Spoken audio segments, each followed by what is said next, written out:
Hello everyone, and welcome to today's update and analysis on key developments in South Asian geopolitics. In this episode, we'll be discussing some major military operations and raising critical questions about the potential escalation of conflict between India and Pakistan. Let's dive right in. First, let's talk about the Sindoor mission of India. While specific details about this mission remain classified, it is believed to be a code name for a recent strategic or military operation conducted by India. Typically, Indian missions with such code names involve high-value targets, intelligence gathering, or cross-border defense actions.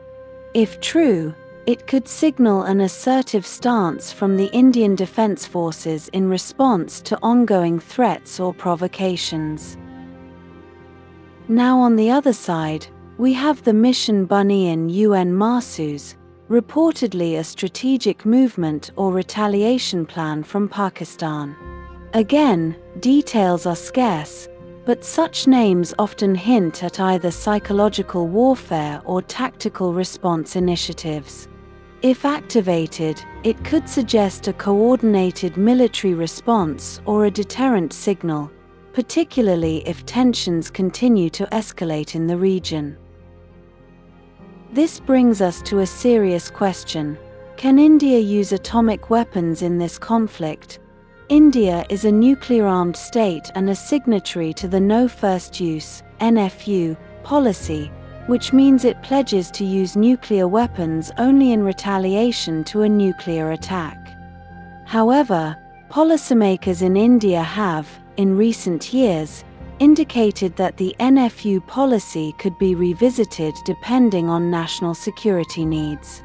International law does not explicitly prohibit the use of nuclear weapons, but their use is subject to humanitarian law principles like proportionality and distinction.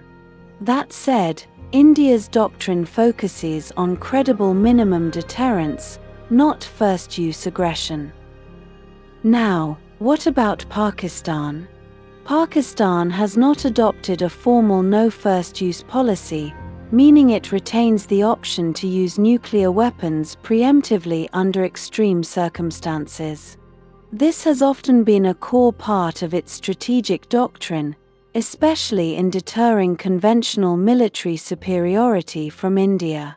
However, using nuclear weapons carries severe international consequences, and like India, Pakistan is expected to operate within the framework of international humanitarian law and the principles of deterrence.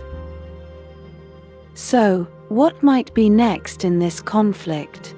Here are a few possibilities. Diplomatic pressure could intensify from international powers urging restraint.